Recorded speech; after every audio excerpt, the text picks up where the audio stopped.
ओम नमो भगवते वासुदेवाय नमः। वास्तु ज्ञान गंगा चैनल पर आप सभी का स्वागत है। आज मैं आपको वट सावित्री व्रत के बारे में जानकारी दूंगा।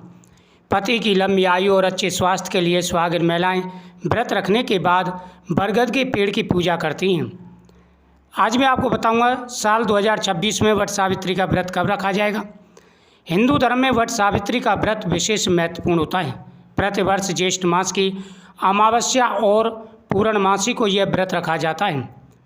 इस दिन सुहागिन महिलाएं पति की लंबी आयु और अच्छे स्वास्थ्य के लिए व्रत रखकर बरगद के पेड़ की पूजा करने के लिए सूत का धागा बांधकर कामना करती हैं। वट सावित्री व्रत को बड़माबस भी कहते हैं। इस दिन पूजा करने का बड़ा महत्व है। पूजा के साथ साथ सुबह स्नान और दान का विशेष महत्व है। सुबह सूर्योदय से पहले स्नान करें, फिर व्रत का भगवान के सामने संकल्प करें। इस साल अमावस्या तिथि 2 दिन होने के कारण वट सावित्री व्रत की तिथि को लेकर असमंजस की स्थिति बनी हुई है। आइए जानते हैं वट सावित्री व्रत की सही विधि को लेकर लोगों के मन में जो असमंजस है उसे दूर करें। वट सावित्री का व्रत सबसे महत्वपूर्ण व्रत होता है। सावित्री ने सत्यवान के लिए यह व्रत रखा था और उनकी उम्र लंबी हुई थी। आज के दिन भूल करके भी 4 गलतियां नहीं करनी है। वट सावित्री का व्रत बड़ा ही पवित्र व्रत है और पवित्रता का विशेष रूप से ध्यान रखना चाहिए। इस दिन ब्रह्मचर्य व्रत का पालन करें। नंबर 2, तामसिक भोजन। घर के अंदर कोई भी तामसिक भोजन वगैरह नहीं बनना चाहिए। बिल्कुल पवित्रता रखें। जितनी ज़्यादा पवित्रता आप रखेंगे, नियम के साथ में इस व्रत को करेंगे, उतनी ही जल्दी आपको लाभ मिलेगा और आपको आशीर्वाद प्राप्त होगा सावित्री माता का। माता पार्वती का आशीर्वाद प्राप्त होगा और आपकी प्रत्येक मनोकामना पूरी होगी। यह व्रत बहुत बड़ा व्रत है। अगर इस व्रत को पूरे नियम और श्रद्धा के साथ किया जाए तो जीवन में कभी कोई कष्ट नहीं आता। वट सावित्री व्रत 2026 में कब है? देखो, वैशाख अमावस्या तिथि की जो प्रारंभ है वह 16 मई 2026 को सुबह 5:11 से अमावस्या तिथि प्रारंभ हो जाएगी और उसके बाद में 17 मई 2026 को 1:30 पर यह तिथि समाप्त होगी। तो इसलिए सूर्योदय के हिसाब से भी और साथ ही पूरे 24 घंटे के हिसाब से भी, पंचांग के हिसाब से यह व्रत 16 मई शनिवार को रखा जाएगा। वट सावित्री व्रत पर पूजा के लिए सबसे उत्तम समय सुबह 7:12 से लेकर 8:24 तक रहेगा, पहला जो शुभ मुहूर्त रहेगा। इसके अलावा पूजा का जो शुभ मुहूर्त है अभिजीत मुहूर्त का वह 11:50 से लेकर के दोपहर 12:45 पर रहेगा। ब्रह्म मुहूर्त सुबह 4:07 से 4:48 तक रहेगा। विजय मुहूर्त दोपहर को 2:04 से लेकर के 3:28 तक रहेगा। ये भी जो विजय मुहूर्त है ये भी बहुत शुभ होता है पूजा के लिए। साथ ही गोधूली मुहूर्त ये भी बहुत शुभ होता है, शाम को 7 बजे से 7:30 बजे तक। तो इस साल वट सावित्री व्रत पर काफ़ी शुभ मुहूर्त बन रहे हैं, अच्छे योग बन रहे हैं। इस दिन शनि जयंती के साथ सौभाग्य योग और शोभन योग का निर्माण हो रहा है। इसके अलावा बुद्धादित्य नवपंचक विपरीत राजयोग से लेकर गजलक्ष्मी राजयोग तक का निर्माण हो रहा है।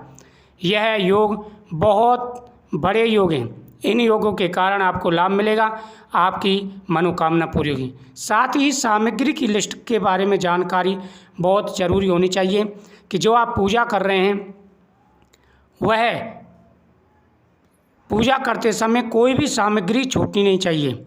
बहुत ही पवित्र व्रत है और हर चीज़ का ध्यान रखना है। बहुत ही ज़्यादा ध्यान आपको रखना है, आपकी मनोकामना पूरी होगी।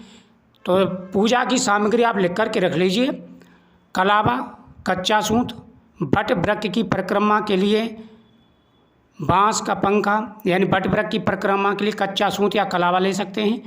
बांस का पंखा, रक्षा सूत्र, पान के पत्ते, श्रृंगार का सामान, काले चने भिगे हुए, नारियल, बतासा, फल। वट सावित्री व्रत कथा की पुस्तक या फिर आप कथा सुन सकते हैं, कथा भी मैं डालूंगा। धूप, दीपक, अगरबत्ती, पूजा की थाली, टोकरी, 1.25 मीटर लाल या पीला कपड़ा, सिंदूर, रोली, अक्षत, कुमकुम, चंदन, सुपारी, फूल, पानी का कलश, मिठाई, 7 प्रकार के अनाज, वट सावित्री की शाखा यानी वट सावित्री व्रत का पौधा या शाखा। अवेदव्यम च सौभाग्यम देहि त्वं मम सुव्रते, पुत्रान पौत्राख्य सौख्यम च ग्रहणार्थम नमस्तुते। इस प्रकार से आप प्रार्थना करें, आपकी मनोकामना अवश्य पूरी होगी। तो बहुत बड़ा ये व्रत है। इस व्रत के करने से सभी प्रकार की मनोकामनाएं पूरी हो जाती हैं, जीवन में खुशियाँ आती हैं, सुख समृद्धि आती है और सभी प्रकार के मनोरथ पूरे हो जाते हैं। अश्वपति की कन्या थी सावित्री। सावित्री बहुत ही गुणवान थी, तेजस्वी थी। अश्वपति राजा को बड़ी चिंता थी कि इसके हिसाब से वर मिलेगा या नहीं मिलेगा। तो कुछ समय के बाद में सावित्री बड़ी हुई तो उसके पिता को चिंता होने लगी। अब पिता ने सावित्री से कहा कि बेटी तुम अपने लिए स्वयं के लिए खुद वर चुन करके लाओ। तो सावित्री जाती है और सत्यवान को वह पति रूप में स्वीकार कर लेती है। देवऋषि नारद जी राजा अश्वपति से कहते हैं कि राजन, सत्यवान बहुत ही बलवान है, तेजस्वी है, साथ ही गुणी भी है, लेकिन उसमें एक ही दोष है कि वो अल्पायु है। जब सत्यवान के बारे में इस प्रकार सुनते हैं तो सावित्री को अश्वपति राजा समझाते हैं, लेकिन सावित्री कहती है कि पिताजी मैंने उनको पति रूप में मान लिया है, तो मैं अब अपना इरादा नहीं बदलूंगी, अब जो भाग्य में होगा वह देखा जाएगा। इस प्रकार से कहती है। तो फिर सावित्री को पता चल जाता है कि इस दिन सत्यवान की मृत्यु होने वाली है, तो वह पहले से ही 1 साल पहले से अशून्य व्रत प्रारंभ कर देती है और फिर इस दिन व्रत रखती है। तो इस दिन यमराज आते हैं और सत्यवान को लेके जाते हैं। तो सावित्री पतिव्रता थी, वह अपने पतिव्रत धर्म के का तेज से यमराज के पीछे पीछे चल देती है। यमराज के पीछे पीछे वह चल देती है। तो यमराज कहते हैं कि जीवित प्राणी का आना वहाँ पर असंभव है और तुम्हारे पति की आयु पूर्ण हो चुकी है, इसलिए अब तुम्हें लौट जाना चाहिए। उन्होंने कहा नहीं, मैं अपने पति के बिना नहीं लौटूंगी। तो इस प्रकार से सावित्री सत्यवान से 3 वरदान मांगती है। पहले वरदान में वह खोया हुआ राज्य वापस मांगती है, माँ सास ससुर की आंखें वापस मांगती है और अपने पति के द्वारा 100 पुत्रों का आशीर्वाद मांगती हैं। तो इस प्रकार से यमदेव कहते हैं कि अब तुम लौट जाओ। तो सावित्री ने अपने प्राणों की परवाह न करते हुए अपने पति के प्राणों की रक्षा की, तभी से यह व्रत प्रारंभ हुआ और यह व्रत बहुत बड़ा व्रत है। इस व्रत के करने से सभी प्रकार की मनोकामनाएं पूरी हो जाती हैं, धन भी बढ़ता है, सुख समृद्धि भी आती है और जीवन में आ रहे सारे कष्ट दूर हो जाते हैं।